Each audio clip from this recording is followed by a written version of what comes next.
ऐसी औरत जिसकी प्यास बुझने को तैयार नहीं, जो कहती है मुझे पति से मोहब्बत नहीं मिली और ना मोहब्बत मिलने पे 4 बच्चे पैदा कर देती है। अगर बहुत बड़ा सवाल खड़ा कर दिया आपने, कहा कि भारत माता की जय कह रही है, तो क्या हम पाकिस्तान माता की जय कहते हैं? हम भारत माता की जय नहीं बोलते? 4 बच्चों के बाद तू मोहब्बत कर रही है, तूने औरत की गरिमा को तार तार करा है। तू औरत हो ही नहीं सकती, तू डायन है। तूने पाकिस्तान में भी सेल लगाई और तूने हिंदुस्तान की सिक्योरिटी में भी आके सेल लगाई।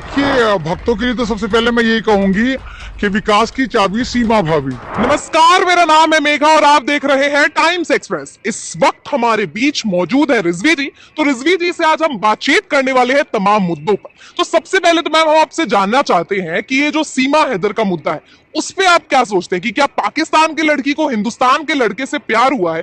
काफी लोग इसका समर्थन कर रहे हैं, काफी लोग मुखालफत कर रहे हैं, तो आपके क्या विचार है इस पे? देखिए, भक्तों के लिए तो सबसे पहले मैं यही कहूंगी कि विकास की चाबी सीमा भाभी। जैसे मेरे भारत के बहुत सारी चीजें नेशनल है, राष्ट्रीय पक्षी मोर है, राष्ट्रीय जो एक वो है जानवर है वो चीता है, और राष्ट्रीय गेम जो है वो हॉकी है। ऐसे हमारी राष्ट्रीय भाभी है, भक्तों की भाभी, वो है सीमा हैदर। मतलब इस तरह दिखा रहे हैं, बेशर्मी की बात को आप इस तरह दिखा रहे हैं। एक तरफ तो आप सुबह शाम आपका मीडिया, भोंपू मीडिया चिल्लाता रहता है पाकिस्तान पाकिस्तान पाकिस्तान, और जब पाकिस्तान की कोई मुसलमान लड़की इलीगल तरीके से भारत में घुस जाती है तो आप बम पटाखे छोड़ते हैं, आप कहते हैं घर वापसी करी। तो मैम प्रेम के लिए घुस रहे हैं ना, गोलियां थोड़ी घुस रही है कि हम स्वागत नहीं करेंगे। मतलब आप ये कह रही हैं कि अगर दुश्मन जो है, दुश्मन की बेटी जो नामालूम जासूस है कौन है, अगर वो आपके देश में सुरक्षा को ठेंगा लगाती भी घुस जाए तो आप माफ कर देंगे? मैम दुश्मन से दुश्मनी होगी ना, दुश्मनी की बेटी से क्या बैर? नहीं, ये पहले तो मुझे बताओ मोहब्बत की डेफिनेशन क्या है। जब भारत की ज्योति मौर्य मोहब्बत करती है तो यही स्ट्रीम चैनल गले फाड़ फाड़ के चिल्ला रहा होता है, ज्योति मौर्य तू बेवफा है, ज्योति मौर्य तू बेवफा है। मैम केस तो अलग है ना दोनों का। ज्योति मौर्य में तो ये है ना कि उसके पति ने उसको पूरा सपोर्ट किया, और फिर जब वो अच्छे मुकाम पे है तो वो अपने पति को पूछ नहीं रही। तो यहाँ पर तो वो प्रेम के लिए आ रहे हैं। ज्योति मौर्य भी तो यही कह रही है कि उनको वो चीज उनके पति में नहीं मिली जो वो ढूंढना चाह रही थी। जब उनकी मदद की जा रही थी तब कहाँ पे थी? तब उन्होंने क्यों नहीं बात उठाई? वो तो लोग कह रहे हैं ना, वो तो उसमें उसका पति इल्जाम लगा रहा है ना। तो इल्जाम लगाने के लिए वो भी लगा रही है, दहेज का इल्जाम लगा रही है। मैं तो यही कह रही हूँ ना, जब बेटियों पे डबल स्टैंडर्ड क्यों? मतलब भारत की बेटी है तो तुम जूते पे रख दोगे उसको, बेवफा और गद्दार बता दोगे, पड़ोसी दुश्मन देश जो तुम्हें एक आंख नहीं बाता। जब भारत की महंगाई की बात करो तुम पाकिस्तान के सेब का रेट बता रहे होते हो, जब तुम भारत की सुरक्षा की बात करो तो तुम पाकिस्तान की सुरक्षा की बात बता रहे होते, जब लाल लाल आंखें दिखानी होती तो तुम कुछ नहीं दिखा रहे होते।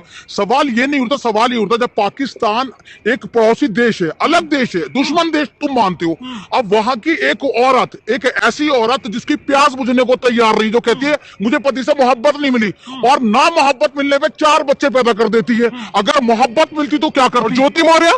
ज्योति मौर्य क्या है? तो आप कह रहे हैं उसको मोहब्बत नहीं मिली इसलिए 4 बच्चे पैदा कर लिया, और फिर आप एक तरफ ये भी कह रहे हैं कि ज्योति मौर्य को शायद वो चीज नहीं मिली पति में, इसीलिए उन्होंने बेवफाई की। तो डबल स्टैंडर्ड तो मैम आप भी कह रही हैं। डबल स्टैंडर्ड तो मैं भक्तों को कह रही हूं, मैं तो कह रही हूं कि दोनों ही बेवफा हैं। मतलब ज्योति मौर्य बेवफा है तो फिर सीमा हैदर बेवफा क्यों नहीं है? दोनों बेवफा है ना यार।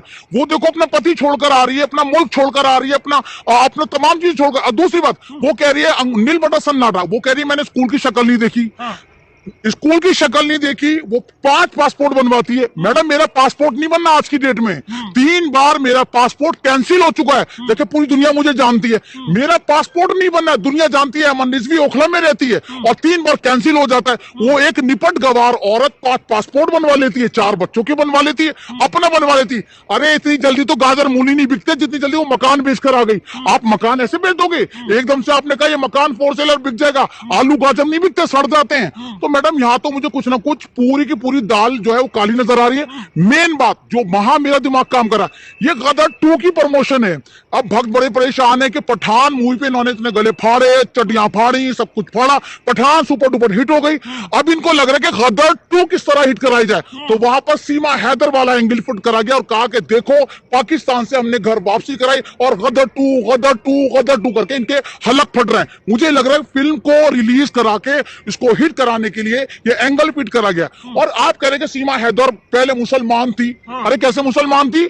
निठोरता, कठोरता, उत्तम, परिउत्तम, जो लफ्ज मैं नहीं बोल पाती वो एक पाकिस्तान की औरत बोल रही है। अभी तो बोल दिया मैम आपने। किसने बोला? अभी आपने मैं तो भारत की हूं ना, मैं तो भारत की हूं, मेरे तो खून में हिंदी लैंग्वेज है। मैं उसके बावजूद बड़ा समल की बात करती हूँ, मुझसे हिंदी नहीं बोली जाती थी। और वो एक पाकिस्तानी जिनकी मदर टंग जो है वो उर्दू है, वो उर्दू का एक लफ्ज नहीं बोल पाती। वो सारे, और मैं साड़ी आज की डेट में आप मुझसे साड़ी बांधवा लीजिए, जबकि हजारों बार बांधी होगी, इतने परफेक्टली नहीं बांध पाती, वो इतने परफेक्टली साड़ी बांध कर बैठी हुई। आप भी तो एंगल ढूंढ रही हैं, आप उनके इश्क पे ऐसे प्रश्न कैसे चिढ़ लगा? मैं एंगल नहीं ढूंढ रही, मैं आपको बताने की कोशिश कर रही हूं कि सीमा हैदर 1001% कहीं ना कहीं कोई चाल है, कोई ऐसा एंगल है जो जासूसी तौर पर लाई गई है, और वो पहले ही से काम कर रही थी। आप उसको मुसलमान कह रहे हो, मुसलमान चैनल को वहां जाने नहीं दे रहे, कोई मुसलमान चैनल वहां नहीं जा रहा।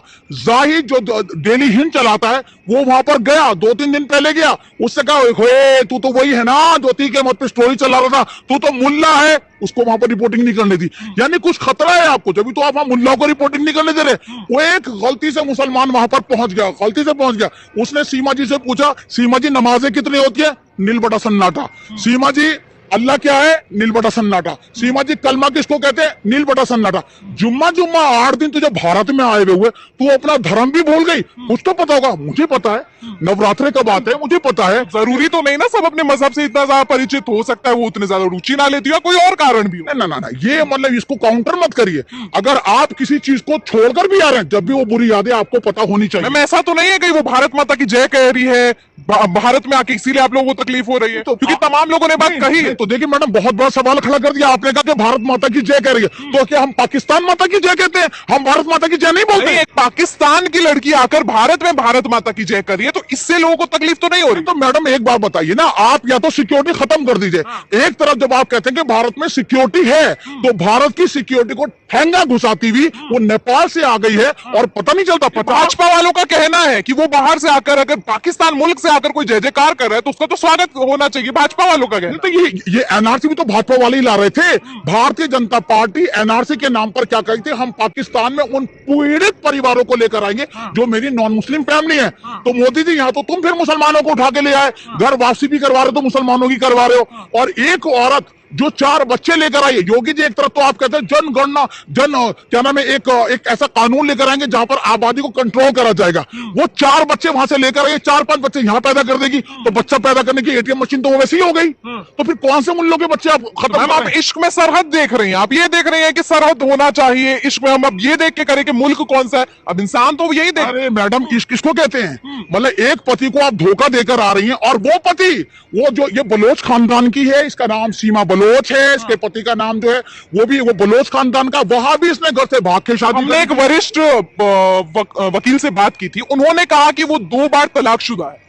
नहीं, 2 बार तलाकशुदा है, 6 बार तलाकशुदा है। तो अभी उनका पति है नहीं, वो ये कह रहे तलाकशुदा है। पति उसका दुबई में कमा रहा है, क्योंकि वो बलोच खानदान की है, बलोच गांव की है। और जिस गांव में ये दोनों भागे थे, गुलाम बलोच, तो वहां पर इन्होंने एक तरह का जुर्माना दिया था। जुर्माने की रकम